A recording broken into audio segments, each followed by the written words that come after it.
So, welcome to the first episode of Loudmouth Studios, right? Yeah. With Jason, Tracey, and Kevin Brown.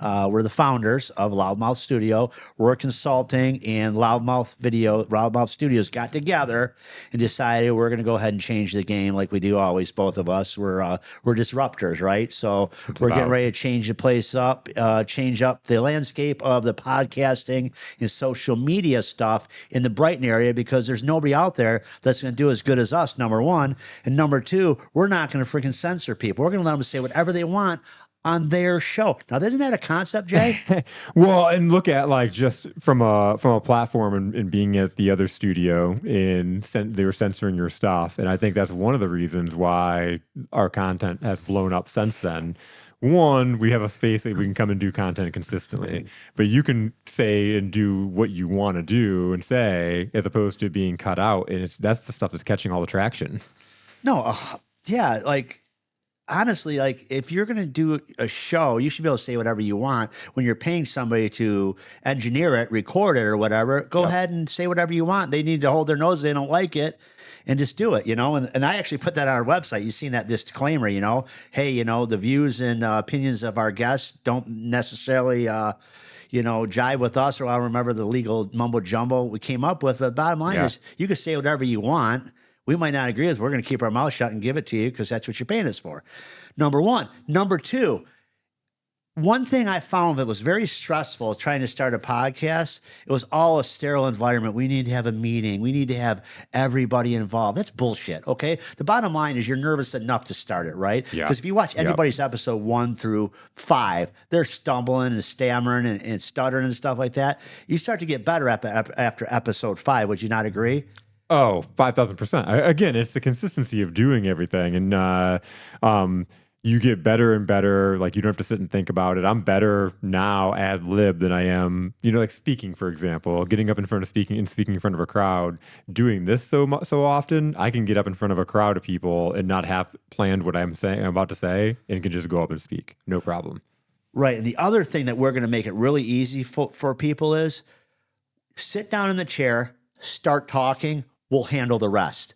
The number one thing I think people are scared to start a podcast is they're afraid to what to say. Am I going to say the wrong thing? What if I stutter? What if I say that? Good. That means you're human. Nobody wants a robotic guy behind a microphone not being himself. Be yourself, man, woman, dog, goat, whatever you are. Claim it, own it, get behind the microphone and spread your word. Talk about what your podcast is and go from there. Be human, right? Well, and that reminds me of like the Mirams, which was our first podcasting client that we had coming through the studio, right? And they're doing Shane and Melissa, father and daughter duo. Shane being your best friend forever, have been doing this show. And I remember the 6th episode, I had told them beforehand, like, hey, we're about to film the 6th episode. You guys are now in the top 10% of podcasts because, 90% of people that start a podcast, they quit before episode 6. And that's because it's hard, or it's, who's holding you accountable to doing it? You have this good idea, you're excited about it, you run out and you do 4, episodes, you probably record them all in one time, and then life just happens, you realize it's hard, there's a lot of work to do, no one's holding you accountable to doing it, you suck at it, all those things happen. And Melissa had said, when she kicked off the episode, she was like, well, it's pretty easy because we just show up and Jason makes us look good, or Jason here, like, makes sure that 1, we're here every week, and 2, he helps us get through the kind of awkward points. So he shows up and he's filming us, and then he's cutting out the stuff and he makes us look good. That's what most people don't understand. A really good engineer editing the videos and stuff like that can really make a huge difference. Now, on Repair Shop Reckoning, we don't edit our videos. Very seldom we edit anything out of our videos because I want them to be 100% authentic. Like, I say shit and I stutter and I misspeak. And apparently, according to TJ, I have a Michigan accent, which now I'm starting to realize I do. Yep. Some of the words I do not finish. You know what I mean? Yeah. It's very interesting that he said that. Now he's made me aware of it. It's kind of funny. But back to the whole thing of being nervous, you're right. I mean, go watch my first podcast. I'm like, you turn it on. I'm like, Now I just sit down. You're like, what do you want to talk about? I'm like, all right, let's talk about that. And I just spit it out, and I transition all over the place, all different types, all different scenarios and stuff like that. And we make all kinds of content that way. Yeah, and that's what, we had the last episode we did here for Repair Shop Reckoning, not the one with TJ, but the one we did here. And it was just kind of all over the place. And we had a top line of topics that we wanted to talk about, and we hit every one of them, but it was kind of all over the place. And man, those videos just crushed it. Like we had several 100,000 view videos out of that content. Every video was hitting over 10,000. Like we had a really big batch and that's across TikTok, Instagram, and Facebook. Yeah, and I will tell you, when I was at the Brighton place, they never really came up with a plan. I mean, I hired you, I think maybe about the 4th episode. We weren't together. I just said, hey, Jason, I'm hiring more consulting. I want you to do the shorts. But even then, the videos didn't do good because me and you never sat down together and sat there and figured out all the algorithms and stuff like that on social media until we did now. Once we got our own studio, we weren't crunched for time. We had our own cameras. And we even realized that our video grade, how much better it looks now versus how it looks staticky. We were paying somebody, I guess blurry, I should say, right? Staticky, blurry. Yeah. So paying a professional podcast studio to do it, and our videos look like absolute shit. Then come to find out, TikTok likes the 4K videos that are really clear. And if you look at our earlier videos, if you scroll down and you look through on Repair Shop Reckoning, and you look through our newer videos, they're so much clearer. Like they're like, wow. They've gotten to the point now we're snobby. Like when Shane did a couple of his own videos, I call him, I go, who the hell did your video? Because I'm thinking, is there something wrong with our shit? Yeah. They look terrible. And again, that's it's interesting as people go home and they edit their stuff sometimes, depending on what they're doing or what they're using, it can come off really bad. And so in his example, he was using our content, but then he went home and made his own clips, and whatever he did really made a cloudy video clip. And he's admitted, like, man, whatever you're doing, it comes out much better than when I sit at home and do it. Yeah, you're not going to hurt his feelings. I don't think he has feelings. Because I call him, I'm like, dude, who did that video? He's like, why? You like it? I said, no, it looks like shit. He's like, I did. Yeah, I said, you did 2 more. They look like shit too. And he said, yeah, basically I pulled them off and I ran it and I did it quick. I think that's what happened, whatever. But back to to the brass tacks here. Like, if you want to start a podcast, okay, you could start a podcast, but if nobody knows about your podcast, well, you're wasting your time. Well, and I think we talked about this before, but a lot of entrepreneurs, a lot of people, they start a podcast because they want to market themselves, they want to create more business, or they want to brand themselves and get their brand out there more, or educate their customers. They want to they want to use it for that driver. But then what they end up doing is they just end up having a podcast, and now that's almost like a new business where you've got all these new challenges and you got to promote it and you got to grow it because you have an hour podcast and who's listening to it, so you put this, you're doing this thing and you're dedicating the time to do it. And if you get past 6 episodes, awesome. But now what is it doing for you? And I think that's the big thing. No, I agree. And that's where shorts come in. Okay. I was not a huge fan of shorts till about 6 months ago. That is the future. Okay. Let's face it. Why did TikTok blow up? Oh, because people can just scroll through Instagram Reels. Then all of a sudden, if they weren't working, why did Facebook come out with the Reels to copy Instagram, which is owned by Facebook, Meta, whatever? But do you know what I mean? I think people want to scroll through. They don't want to sit there and read. They just watch a video and keep going. And I think, that, and you have to talk about, if you're going to start a podcast and you talk about painting houses, you need to be the world's leading expert at painting houses. And you need to talk about your trials, your failures, your success, and everything else that comes along with running a painting business. Okay. Yeah. Information is key. Giving information, people just go on there and they talk about nothing. And then they're like, I don't know why my podcast isn't doing good. You've seen it. Oh, for sure. You're like, some of these episodes we've done, some of the episodes I've done on Repair Shop Reckoning earlier on that I thought were going to be the shittiest episodes were the best ones. I don't know if you've ever run into that before. Well, yeah, no. Look at the episode with Jonathan from NBC Auto Care. We didn't know him, you didn't know him, and it's like, is this going to be any good?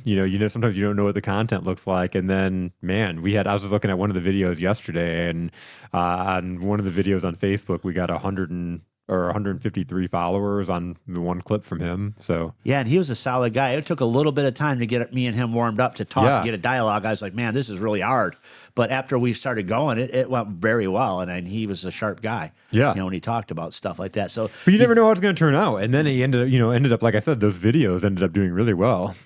No, I would agree. I would agree with that. He was, you just don't know what videos are going to do because we talk about it. We're like, okay, let's engineer this video to do X, Y, and Z. And we do it. I'm like, man, That thing didn't do shit. We've done that how many times? Like, there's been a couple of videos where like, oh, that one's going to do really good, and it does terrible. Yeah. It's just, I guess, what appeals to people, or what the what the verbiage is, what the hook is, what's all kinds of stuff. It's like, that guy, Mr. Beast, I've heard that he spends like $500,000 on one freaking clip, one thumbnail for a video to get people to look at the thumbnail. Like, holy shit, that's a lot of money. Yeah, $500,000? Yeah, Shane was telling me that. That's crazy. That sounds nuts. Yeah. Well, if you got, if you're making $80 million a year.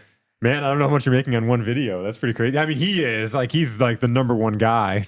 He is, I know he's got so many followers. Can you imagine having that many followers?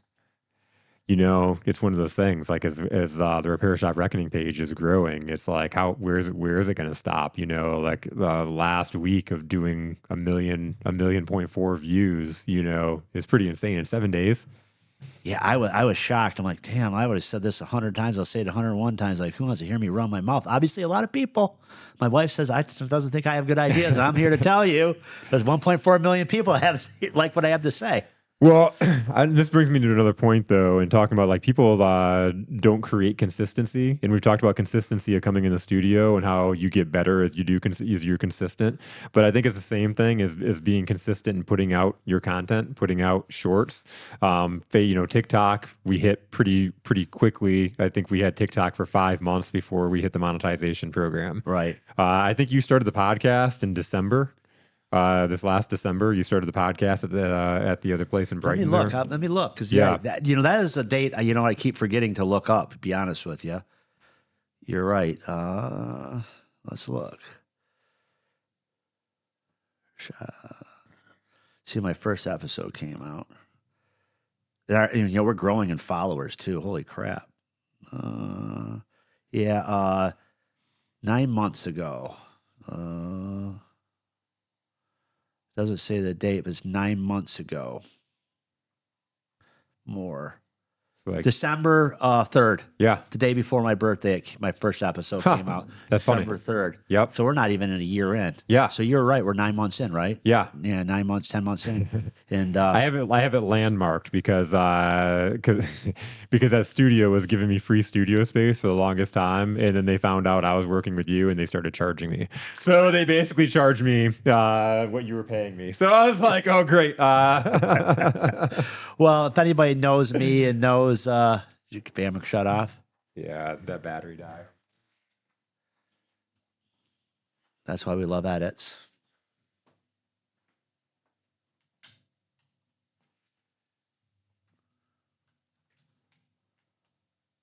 Which is kind of shocking. The batteries cannot keep up with the chargers. So Shane was wrong.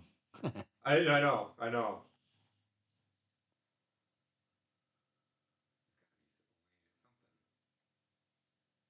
They last a long time, though, really, don't they?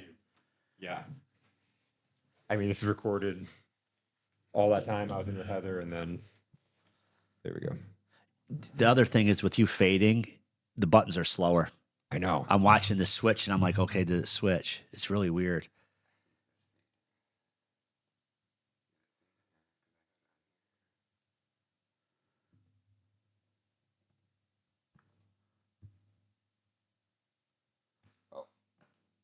There you go. It was on this. Thank fucking God. That was. I'm watching the Jesus buttons Christ, to try man. to time the talk. Yep. And I'm watching, because when you hit it, they both be red for a minute. I'm waiting for the switch. Driving me crazy. I'm looking at it over here in my side eye, and I'm like, God damn it, it's still not transferred over. Yeah. So where was I? We were talking about. Oh, so they started charging you basically when we started working together. Cause, it's like, okay, fine. And then, that whole thing. And I just basically got tired of the whole, just everything there, okay? And when you have a business where you're catering to people, you're charging somebody a subscription, you cannot act so freaking hoity-toity. Be a normal person. Hey, hello, how are you? Sit down in the chair. Let's do some podcasts. We don't always have to be so freaking stoic. And you can over-professionalize yourself to the point where people are uncomfortable. And I believe that's how I kind of felt at that place, to be honest with you. So that's why I'm like, you know what? Screw it, Jason. Let's just start our own. I have the business. I have the the space here. So like, I think I talked to you Friday and Sunday, or talked to you Sunday and Tuesday. They put the floor in, right? You were right. It was Friday, and then you went up north, and we had a phone conversation on Sunday, and I think by Monday or Tuesday, they were doing the flooring. Yeah, why fuck around, right? That's the way I do things. Hire fast, fire fast. When I do a project, I get on with it and go, and we've had our trials, struggles with all the equipment and stuff. We're still kind of figuring out some of this stuff, but Yeah, every once in a while there's a little hiccup and you got to figure it out because you're like, you've never been to this moment before. right. So now we are, and we're kicking ass, and our videos just look so good. And another thing I want to talk about, like when we talk about being nervous, your first couple episodes. So you got to keep in mind, I was only sat here for Melissa and Shane's first episode. I sat over there on the couch, right? Yeah. And then I have not been in any episodes to the last one, but I've been watching the clips. Yeah. And I called you. I'm like, dude, she is speaking so much better. Now, Yeah, Shane, he's a natural. He's always ran his mouth. He's like me, so it's he's not good. a problem. Yep. But Melissa just has gotten so much better. I mean, the sky's the limit with that girl. The sky's the limit. That's what's really cool when we talk about the consistency in doing things. And it was she'd been growing, but episode 8, and it aligned with the Charlie Kirk assassination, and so there was a lot of important and heavy stuff to talk about. But we finished that episode, and I was like, wow. And what my vision has always been, like I've been wanting to do this for a while because I've pictured this and I said this on a comment the other day, being the Motown records for difference making voices and entrepreneurs. And what I mean by that is you think about Motown and the success that they had is because they brought all this talent into one house, and then they collaborated with each other. They pushed each other. They continued to grow, and all of a sudden, every one of their artists had top 10 music. Yeah. And so you look at something like that, what we're doing here, developing Melissa, who, podcast is great. Shane's a natural. I've enjoyed going through the process and listening to Shane's stories and seeing why he is. Shane and his other brother, Shane. Shane and his other brother, Shane. But then you see Melissa in her platform that's coming out in Women Creating Armies, and I'm super excited to have that on our label, so to speak. That that's coming out, and we're going to be pushing that because it's something people need to hear, and I think she's going to blow up. I agree. You know what I think? When you talk about Motown Records, I went and looked it up because I'm not going to lie to you, I really didn't ever pay attention to Motown Records. Yeah. One thing I think that they did, I don't think it was by design, but I just think it's how they did it. They did use the KISS theory. Keep it simple, stupid. They did not overthink anything. Yeah. Hey, if I had something I want to talk to Jason about, I would get on my rotary phone back then and call him, go, yo, I want to do this, or yo, I want to, kind of like we do. Yep. We don't have to have a meeting with the here's the thing I'm going to tell you right now. People who have to tell you their title are so freaking insecure. Okay. Absolutely. What title do you want to be in one of my companies? CEO, CFO, president? Like Marilyn's the president of both my companies, and Jim Gray's the vice president. I give a shit. Good for you. If that's the title you want, great. Yep. Okay. I had to put something on there for the tax return. Otherwise, I don't give a shit because I might be cleaning the bathroom one day or in the podcast studio recording the next day. But they kept it simple. They did not overthink everything. And I think that's what happens with these companies that try to act bigger than they are, like the place in Brighton. When I went in there, we had to have a meeting. We had to have people on the big screen. We had to have whiteboards where we're writing stuff out. We had to have collaborations. To me, you know me good enough now to attest to this. I don't really get flustered. That was very frustrating. I mean, I hate even using the word frustrating because it's just such a fucked word right now, the woke bullshit word. Okay, it was irritating. I was irritated when I walked out of there. It wasn't like we walked in, they're like, okay, how many podcasts do you want? And I say, I want 4 podcasts, 2 podcasts. Here's the price. We had to do this big lead in. It was just so hard. It's so much work. And it's so much work. It's so hard. That way we're going to charge you astronomical money. Instead of sitting down going, here's our 3 price points. This is what you need to do. Yeah. What do you think? Well, how do I start? Well, what do you mean? How do you start? You sit across from me, I hit record, you start talking. We could worry about the title and all that other bullshit. Yeah. We get all that stuff set up, but stop stressing. You cannot make people be stressed out about starting a podcast. Don't you agree? No, I agree. And that's again, being somebody that has been doing a podcast for 5 years or a little over 5 years now. There's a whole bunch of work that goes into it in the marketing, the putting together the clips, the posting on social media. Our job here is to make it easy for people. And what I was encountering on my podcast is people would come on and they weren't sharing, they weren't doing anything with the clips, and I wouldn't see them post anything about it. And then I'd talk to them a few months. They'd be like, "Oh man, I'm really struggling getting leads. I'm really struggling putting out creating social media content. I'm really struggling. I need to create more video." Like, why didn't you do something with the video that I gave that, you're on my podcast, you spend an hour and a half of your time. Why didn't you do anything with that? And they're like, I don't know where to start. I don't know how to edit it. I don't know what's good to post. Like, what would you do with that?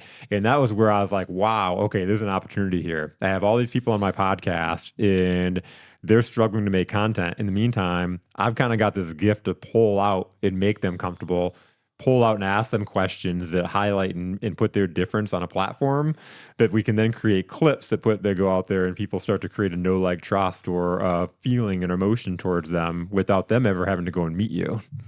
Yeah, I call a lot of people that they want to do something, but they don't. I call them entrepreneurs. Okay, they start a hobby business. Okay, and what a nice gift. Come on your podcast for free. Yeah. And then you give them 2 clips. It's kind of like, here's your little goodie bag. And I'm going to tell you why people, in my opinion, don't post it. They're scared. They're scared. They put that post up. They put that post up and they don't put the right verbiage with it, or they misspell, or their grammar's off, or just looks silly. So everybody's like, hey, blah, blah, blah. And then they're like, so they just never, ever do it. When I tell people sometimes, like in boot camps and stuff like that, I'll talk about like mindset and fear and that you're scared.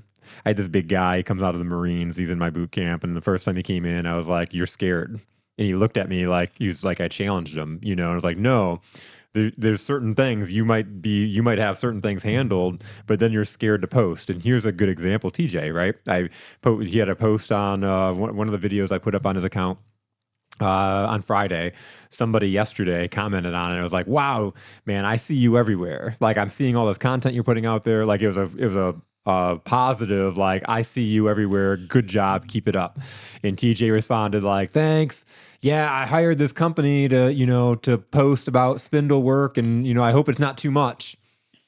And I'm like, man, TJ, what are you talking about? What are you talking about too much? Like, this guy's complimenting you, saying you're everywhere. That's what the content does for you.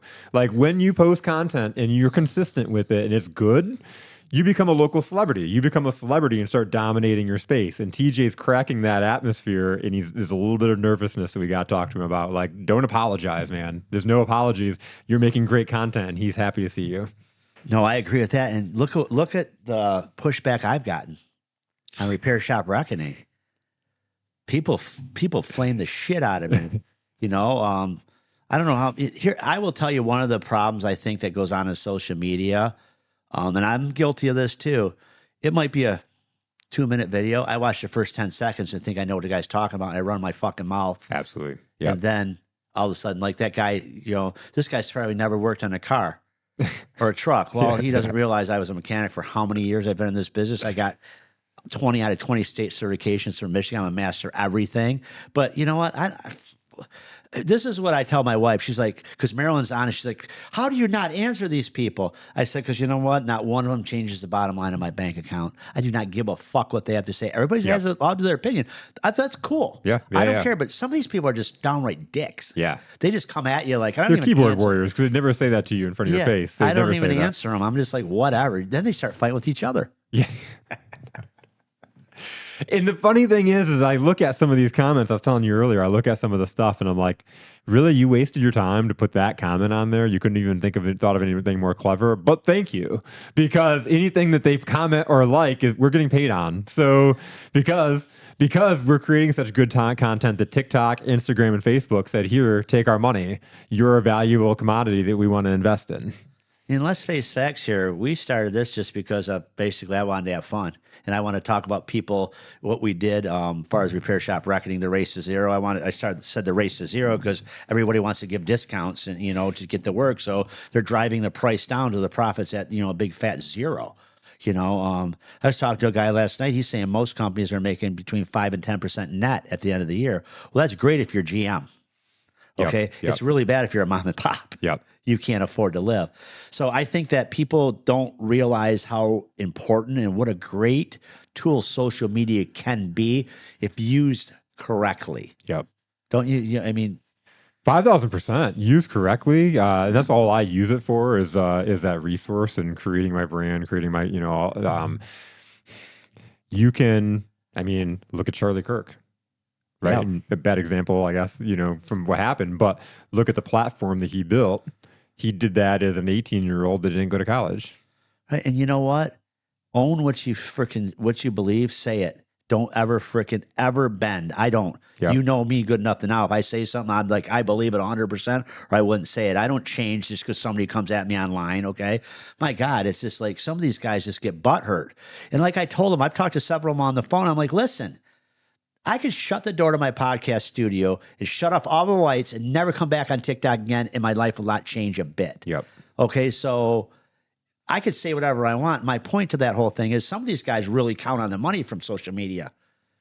For me, if you do something you love, it's, the money's a byproduct. Steve Jobs said it, right? 100%. Yeah.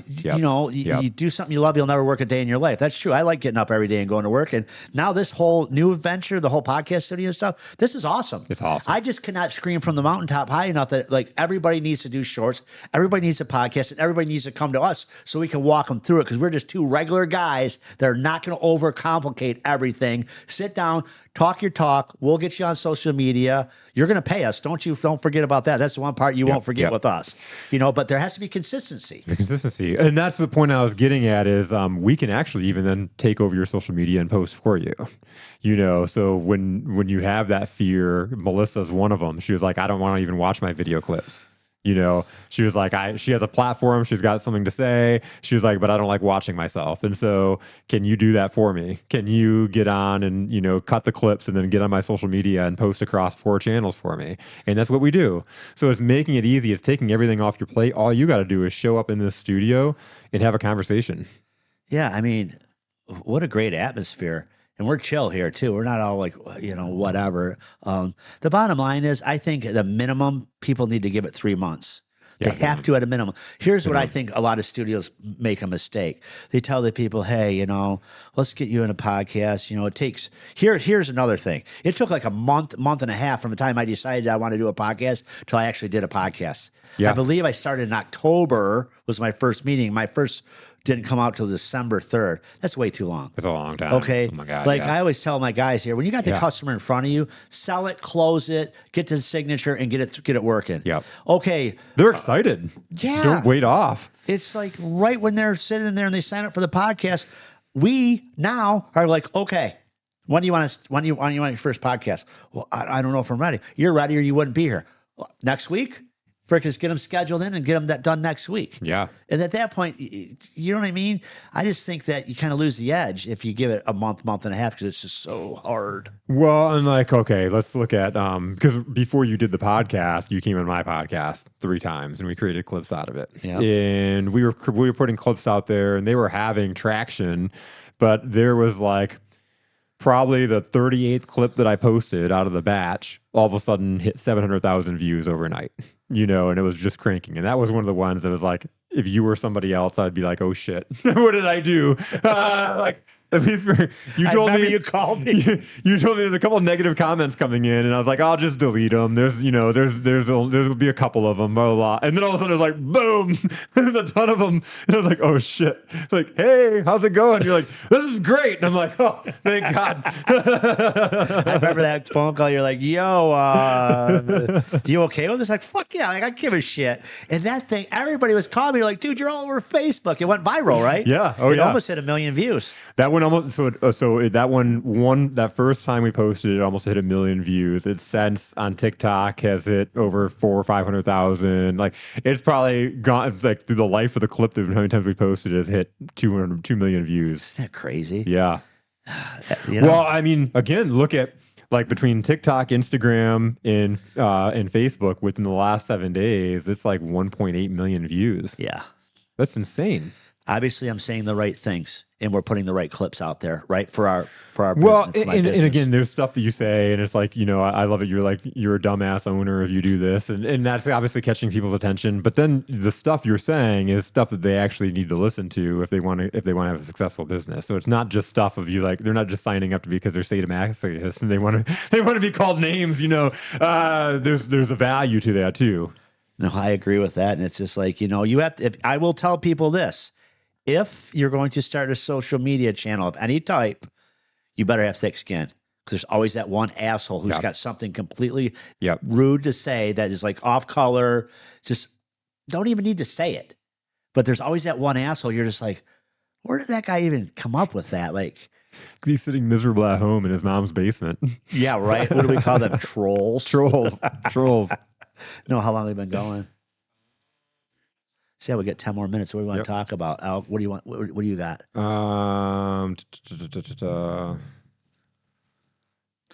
Setting up the YouTube and stuff. Is that hard to get people on Apple and on Spotify and all that shit? No. I see you've been posting some of the clips, audio to mine, because we've been getting downloads. You see that? Yeah. I'm getting emails. Yeah. So let's talk about, what is it? Spotify, Apple. Yep. Okay. So we can literally get people set up 100%, so they don't have to worry about stressing out. Like, we could do their thumbnail, their cover art, write out their descriptions of their channels, right? We charge a nominal fee for managing and posting, different levels of posting, depending on how aggressive. And, the one thing that most people forget about too, they talk about YouTube, TikTok, Instagram, and all that, but they forget about Spotify and Apple Music, right? Let's talk about that. Well, and one thing I want to mention right out of the gates with this is the other studio. I was there for 3 years, and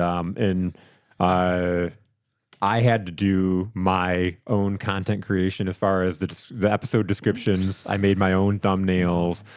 Every single time they did the description, there was very few times that they did the description where I was like, okay, that's good enough. Every other time, I'm like, this is horrible. And my engineer, the studio engineer that was there, was like, I don't know anything about business. I don't know anything about small business. I'm kind of learning it all from you. And so, how can you create content for somebody if you don't understand what it is they're doing? And I think that's a big differentiator that we have, is that through this, being a creative producer, I do understand your business. I do understand what point you're trying to make, what audience you're talking to. I really get down in that to understand you, so I can post in your voice. And so, if your post, I'm not posting in my voice, I'm posting the way you talk. And that's the same. If you look at all of our clients that we're posting on, whether it's Heather with Haven AI, or Sherry at Good Fat Life, or Melissa now moving in, when all the different people that we've had in, I'm posting and it sounds like them, to where they think, did I write this? Because it's, again, getting to understand their business, what their goals and objectives are. Good Fat Life wants more subscriptions to their magazine, and so when we put together posts, we're driving a call to action that accomplishes that. Because to me, again, being an entrepreneur and being a podcaster, I know it's important for someone to understand me and to be able to put together a description that I'm like, yeah, that's my episode. Like, that's what we talked about. Like that, and brings in not just me, but brings in an audience, brings in my target audience. And you can see that on our YouTube pages, that the clips that we're putting out there, or even the full length videos, they're getting a ton of views. No, I would agree with everything you just said completely. Because when we did my first couple episodes, I was so excited. They freaking released part 2 instead of part 1. Remember that? Yeah. I freaked out. Yeah. I messaged them like, how the hell did you put part 1? Oh, it was them. Then, I'm paying them for professional editing, and they weren't even editing it. Any of the bloopers out. Okay. Back then I wanted them to edit. Now I don't give a shit, right? Yeah. But you remember the one episode, I'm sitting there, he stops, Adam says in the middle of the podcast, hey Kevin, put your table plug back in for the headphone. So I stop and I put the cable plug in. He never even edited that out. So that makes me think, you never even edit. I'm paying you for doing something, and you're so lazy, you never even edited the podcast. You posted it. Yeah. Okay, so you're a professional, and back then I didn't know didn't want everything edited. Now I don't give a shit.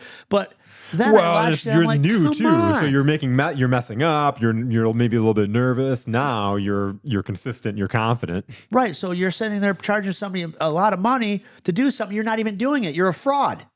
Okay, and I'm sorry, then there's been several times where we've said something and other people have said something, and they've basically freaking censored their freaking podcast. Talk about balls. Yeah. You hire somebody to do a podcast for you. You go on there as a customer and do the podcast, and they say, hey, we don't really like what you said in your show.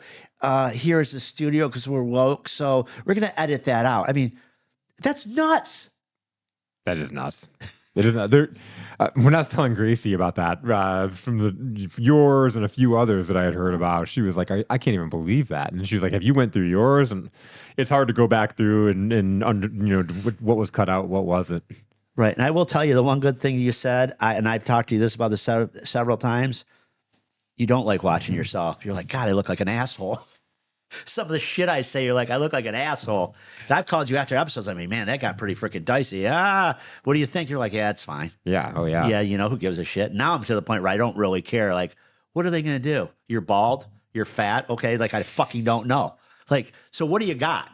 So what do you got? I got a guy in his mom's basement teasing me that I'm at my own podcast studio because I can afford to build a podcast studio. You bought all the equipment here, and some guy's going to say you suck.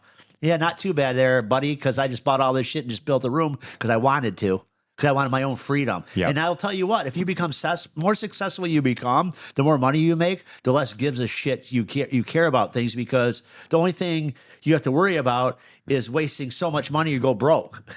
You know what I'm saying? So Yep. I don't think people...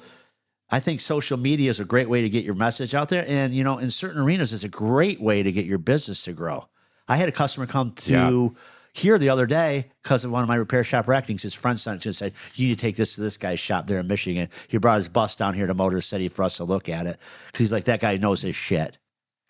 Well, let's look at, TJ reached out to us because he saw our videos on TikTok. We go to Arkansas. We've been working with him now for the last couple of months. And then we just recently did a Repair Shop Reckoning episode with TJ. I posted that up on, what was it, Wednesday? You didn't even know. I came in and saw you I came into the office here Wednesday afternoon, and you're like, oh, I just got off a call with a guy from South Dakota that reached out and said he saw Tim Jackson's episode. Did you already post it? You didn't even know I had posted it. Yep. And somebody's already watching it and is reaching out and saying, that's what I need. And so that's the power of the content. Yeah, we got, I'm supposedly going to go there. I sent him the dates. We're going to go there towards the end of November. So, that'll be kind of cool.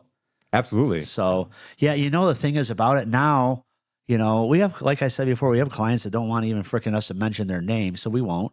But, TJ's awesome. He's like, I don't give a shit. Yeah. You guys have changed my life. It's great. It's working out great. Everything's good. So that's the kind of press you want, because we got other people that are haters going, oh, these guys from Repair Shop Reckoning, they're this, they do bait and switch. I don't do any of that shit. I don't have time to freaking bullshit people. Anybody that knows me or is watching my content by now, if they don't know I don't fucking bullshit. I mean, come on. Yeah. Call me up. Talk to me. Show me the screenshots, whatever, right? Like, you are going to get haters. The more powerful, the more, I guess not powerful, more popular you get, the more powerful you get, the more you irritate people. There's people that on social media that are frauds. We got podcasters right now that have been techs for 30 or 40 years. They talk to a bunch of guys that own shops, so they all of a sudden think they're the authority on shops, okay? Yeah. The one part they miss out of is the emotions that goes along with owning a shop, worrying about payroll, worrying about paying your bills, worrying. They don't have any of that, because at the end of the day, they've never lived it. They work on cars and they get a paycheck, they go home. Yeah. Right? And that's what happens when social media is, you better have a thick skin. But I think a lot of these people that start the podcast, they believe if they could get on a podcast, like you said, was 6 episodes? Yep. 6 episodes in, if you are saying what you believe and you're not willing to bend on, your podcast will be fine. Now, if you say one thing on a podcast, then somebody starts giving you a hard time, then you flip the script and say, well, I agree with you. Well, yeah, you're all of a sudden you're not a man of your word or a woman of your word. You can't have a podcast where you're trying to appease everybody. There has to be opposition. I mean, How do you know you're going the right way in a video game? You keep running into bad guys. You know what I mean? Oh, for sure. So yeah, that's absolutely. Kind of the way it is on social media. And the one thing that people, I believe, has happened over the years is people are on the other end of a keyboard. They would not say the shit they would say if you were standing in front of them. 5,000%. 5,000%. Yeah, it does. It may.